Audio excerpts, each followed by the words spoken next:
Hello student, आज हम लोग क्लास 10th के मैथ चैप्टर नंबर 1 वास्तविक संख्या का टेस्ट लगाने वाले हैं, जो इस प्रकार है। चलिए आप लोग टेस्ट लगाइए और स्कोर कितना कर पाते हैं ये कमेंट बॉक्स में बताइए। ये चैप्टर नंबर 1 का टेस्ट है, सो देरी ना करते हुए शुरू करते हैं।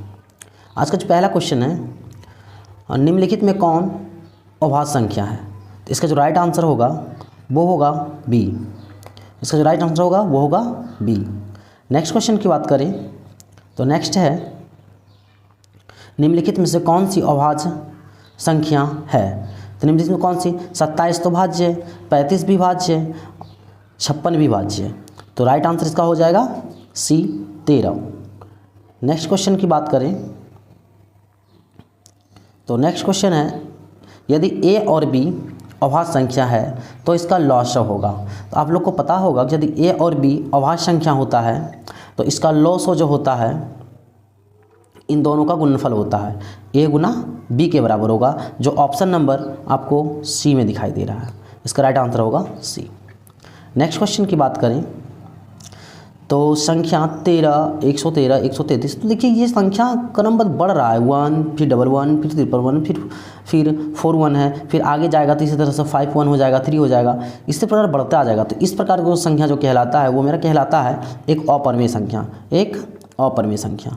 नेक्स्ट क्वेश्चन जो है मेरा नेक्स्ट है, सह अभाज्य संख्या का मौसव होता है। तो सह अभाज्य संख्या का मौसव हमेशा क्या होता है दोस्त? एक होता है। क्या होता है? एक होता है। सह अभाज्य संख्या का मौसव हमेशा एक होता है, याद रखिएगा।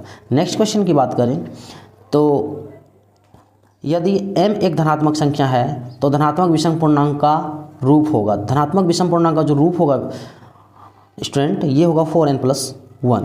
क्या होगा? 4n+1। नेक्स्ट क्वेश्चन की बात करें तो नेक्स्ट क्वेश्चन है मेरा, px बराबर है qx इंटू gx और px का घात 6 है तो gx का घात 2 है। तो px बाई gx का घात क्या होगा? px by gx।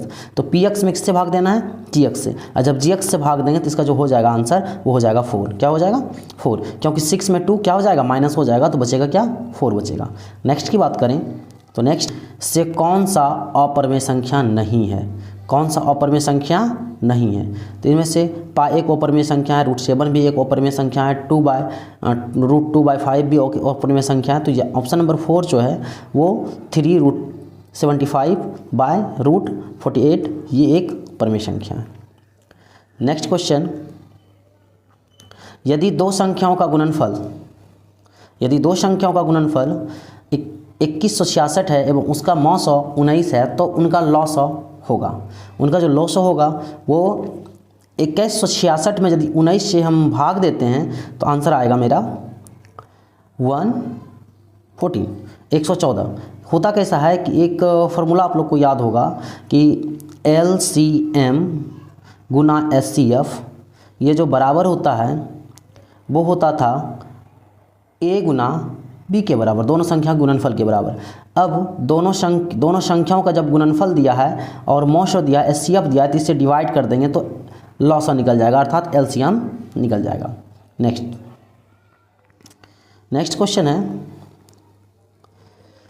यदि A 23 गुना 3 गुना 5 है और B 24 × 5 × 7 है तो इसका लॉसव क्या होगा? तो इसका जो लॉसव होगा वो एक 5 को आप काट दीजिए और इसका मल्टीप्लाई कर दीजिए। इसका जो राइट आंसर हो जाएगा आपका, मल्टीप्लाई करके देख लीजिएगा, वो 1120 होगा। 1120 होगा, ये रहा answer, right answer. Next question, 144 के अभाज्य गुणनखंड में 2 का घात होगा। जब 144 का आप अभाज्य गुणनखंड कीजिएगा, 144 का अभाज्य गुणनखंड कीजिएगा तो आपका जो ये इसका घात होगा 2 का वो 4 के बराबर आएगा। किसके बराबर आएगा? 4 के बराबर होगा। आप लोग करके इसको देख लीजिएगा, इसका क्या होगा? 4 होगा। नेक्स्ट क्वेश्चन की बात करें हम, नेक्स्ट क्वेश्चन है मेरा, निम्नलिखित में से कौन सा एक अपरिमेय संख्या है? एक अपरिमेय संख्या है। तो क्वेश्चन पूछ रहा है कौन अपरिमेय संख्या है? तो अब 100 का वर्गमूल 10 होता है, ये परिमेय हो गया। 4 का भी 2 होता है, 16, 25 का भी होता ही है 4/5। तो एक जो ऑप्शन बच गया मेरा वो ए नंबर ऑप्शन है, जो √17 नंबर एक क्या है? √17 एक और अपरिमेय संख्या है। नेक्स्ट क्वेश्चन की बात करें हम, निम्नलिखित में कौन सा एक अभाज्य संख्या है? एक अभाज्य, अभाज्य का अर्थ होता है कि एक और स्वयं के अलावा अन्य किसी संख्याओं से भाग ना लगे। 13 में भी भाग लगता है, 13 41 भी है। तो एक अभाज्य संख्या जो होगा मेरा वो 3 नंबर ऑप्शन होगा 41। क्या होगा? 41। बाकी सबका गुणनखंड है। नेक्स्ट क्वेश्चन की बात करें तो नेक्स्ट क्वेश्चन है, दो लगातार संख्याओं का मोशो होता है। दो लगातार संख्या, जैसे कि दो लगातार संख्या हो गया आपका 1 2 5 7। तो इन दोनों में क्या कॉमन आ सकता है? मोशो क्या होता है? कॉमन होता है एक प्रकार का। तो क्या होगा? इन दोनों में एक के अलावा दूसरा कोई कॉमन हो ही नहीं सकता है। जिसका जो राइट आंसर होगा वो होगा आपका option number D 1। Next question की बात करें तो नेक्स्ट क्वेश्चन है, निम्नलिखित में से कौन सा एक परमेय संख्या है? तो एक निम्नलिखित में से कौन सा एक परमेय संख्या है? इसका जो राइट आंसर होगा वो आंसर हो जाएगा आपका 1/, क्योंकि 1 का जो वर्गमूल होता है वो 1 होता है और 144 का 12 होता है। बाकी किसी का पूर्ण वर्गमूल नहीं होता है। ऑप्शन नंबर ए इसका जो है राइट आंसर है। नेक्स्ट क्वेश्चन की बात करें हम तो नेक्स्ट क्वेश्चन है, किसी पूर्णांक p के लिए प्रत्येक सम संख्या का रूप होगा। तो सम संख्या, विषम संख्या को भी 2 से मल्टीप्लाई करोगे तो सम हो जाएगा। तो पूर्णांक है तो 1 2 3, तो इसका जो राइट आंसर हो जाएगा वो ऑप्शन नंबर डी हो जाएगा 2p। क्या हो जाएगा? 2p। नेक्स्ट क्वेश्चन की बात करें हम तो नेक्स्ट क्वेश्चन है मेरा, निम्नलिखित में से किसका दशमलव प्रसार अशांत है? किसका दशमलव प्रसार अशांत है? तो आप लोग को पता होगा कि यदि किसी परमेय संख्या में हर का जो होगा वो 2 पर पावर m गुना 5 पे पावर n के रूप का हो तो उसका दशमलव प्रसार क्या होता है? शांत होता है। तो इनमें से किसका? इसका तो है, इनका भी है और इनका भी है। जो इसका राइट आंसर हो जाएगा वो आंसर हो जाएगा सी। 243 को 2 पर पावर n गुना 5 पर पावर m के रूप का नहीं लिख सकते हैं, होगा भी नहीं। तो नेक्स्ट क्वेश्चन है मेरा, एक अशून्य परमेय संख्या और एक अपरमेय संख्या का गुणनफल परमेय और अपरमेय का गुणा यदि करेंगे हमेशा तो हमेशा क्या होगा? अपरमेय संख्या ही आएगा। ये चीज़ आप ध्यान रखिएगा। नेक्स्ट क्वेश्चन की बात करें तो नेक्स्ट क्वेश्चन है कि यह एक है।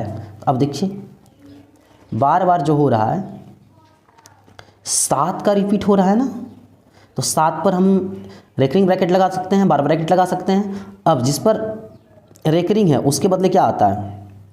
रेकरिंग हटाने को उसके बदले क्या आता है? 9 आता है। और इसके बाद कोई अंक है क्या? आगे में नहीं है, तो उसके बदले 0। 7/9 क्या आ जाएगा? 9 आ जाएगा। 7/9 ऑप्शन नंबर जो आपको ए में दिखाई दे रहा है, ये रहा राइट आंसर। नेक्स्ट क्वेश्चन की बात करें तो नेक्स्ट क्वेश्चन है, पाई है। पाई एक अपरमेय संख्या है। क्या है? पाई एक क्या है? अपरमेय संख्या है। क्या परमेय संख्या हो सकता है? नहीं हो सकता। पूर्णांक संख्या भी नहीं हो सकता है। तो पाई एक कैसा संख्या है?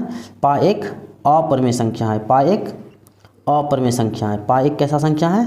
अपरमेय संख्या है। पाई एक अपरमेय संख्या है। आप लोग बताइए कि कितना स्कोर कर पाएँ। 20 क्वेश्चन था इसमें, 20 क्वेश्चन में आप लोग कितना स्कोर कर पाएँ? कमेंट बॉक्स में इसका जवाब दीजिए। Thank you.